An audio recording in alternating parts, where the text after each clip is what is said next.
Steamy Sodor. All the engines on Sodor like to be really useful. They huff and they puff to do their best for Sir Topham Hatt's railway. And sometimes that means doing a job they have never done before. One morning, Sir Topham Hatt had a new job for Thomas. Victor has to go to the transfer yards. He has to see one of the little engines. He will be away all day. You must look after the steamworks, Thomas. Victor will tell you all you need to know. Make sure you listen carefully. Yes, sir. Thomas was excited. The Sodor Steamworks is one of my favorite places on the island. Today, I'm going to be in charge. That's a very important job, Thomas. Good luck.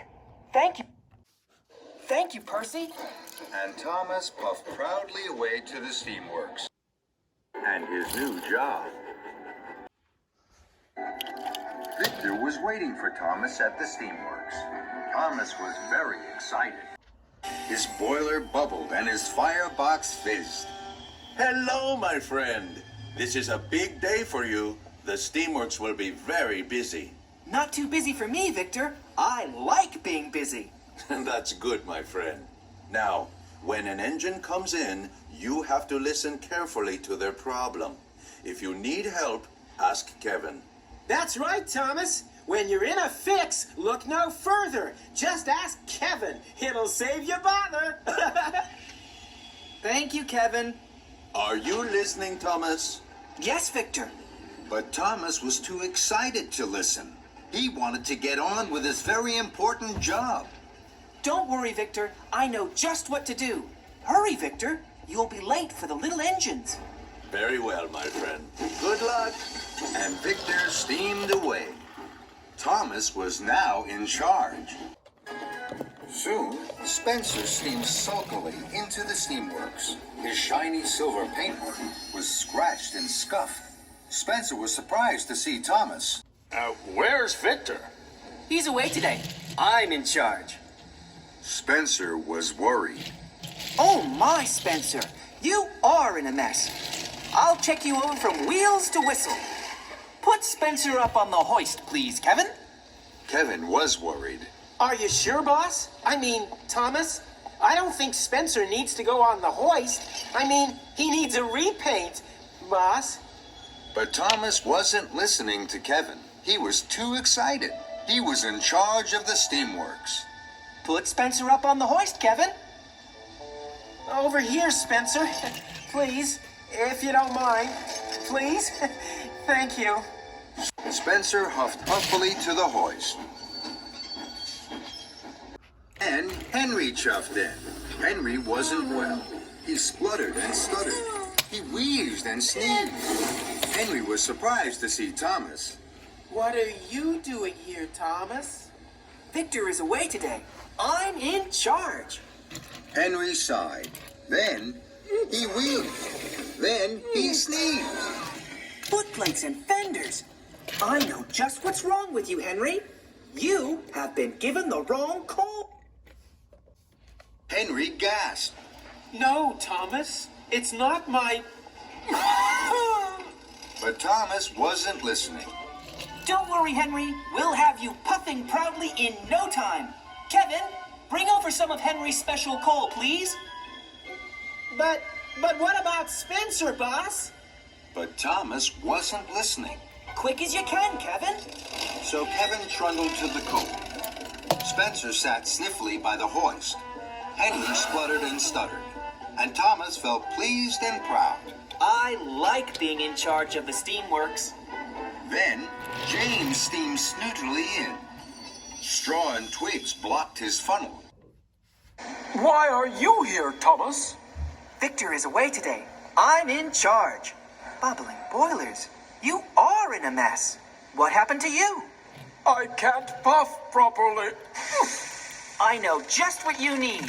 Kevin, Yes, boss. I mean, Thomas. James needs a new funnel. No, I don't. But Thomas wasn't listening to James. But what about Henry's coal and Spencer on the hoist? Thomas wasn't listening to Kevin. Find the spare funnel, please. Kevin was now very confused. To find the funnel, he had to put down Henry's coal. But first, he had to raise Spencer on the hoist. It was all too much for Kevin. Oh, dear, boss. Thomas. Don't worry, Kevin. I'm in charge. Then there was trouble.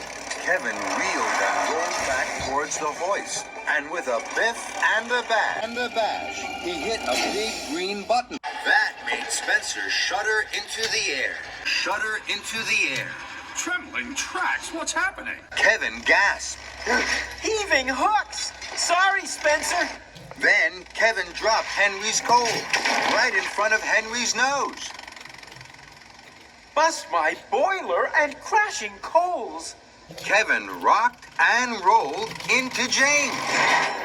Mind my shiny red paintwork. James was so upset, he blew the biggest puff of steam he had ever blown. All over Victor. Victor had just arrived from the transfer yards. Now he was covered from buffer to buffer in twigs, soot, and straw. Victor's wheels wobbled and his steam stuttered. Sizzling soda. What has happened to my beautiful steamworks? Thomas looked at Victor, and then at the mess and the muddle. Cinders and ashes. This is all my fault. No, boss. I mean, Thomas, I'm sure it's my fault. I'm sorry, boss. I did try to say, boss. No, Kevin, it's not your fault.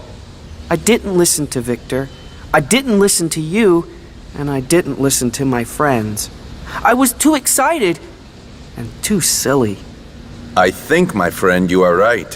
What will you do now? I'm sorry to all of you. Now I'll listen to you, and I'll make sure you're all fixed properly. So, Victor and Thomas went first to Spencer. I don't need checking from wheels to whistle. I need new paint for my scuffs and scratches. This time, Thomas listened. Don't worry, Spencer. You'll be sparkling silver in no time. That made Spencer very... Next, Victor and Thomas talked to Henry. I have my special coal, but there's something wrong with my firebox. It makes me wheeze and sneeze. Don't worry, Henry. Your firebox will be cleaned. You won't wheeze and sneeze anymore. And Thomas was right. Pumping pistons. No more wheezes and sneezes. That's much better. Lastly, Victor and Thomas listened to James. I don't need a new funnel. I need my old funnel cleaned and polished. James, you will have the most perfectly polished funnel on Sodor. James's funnel was shining like the sun. James smiled from fender to footplate. Soon, all the engines were fixed. They were ready to be really useful again. Well done, my friend. Time to go home. Not quite, Victor. It's time to say thank you to Kevin. Anytime, boss. I mean, Thomas. And everyone laughed and laughed and laughed.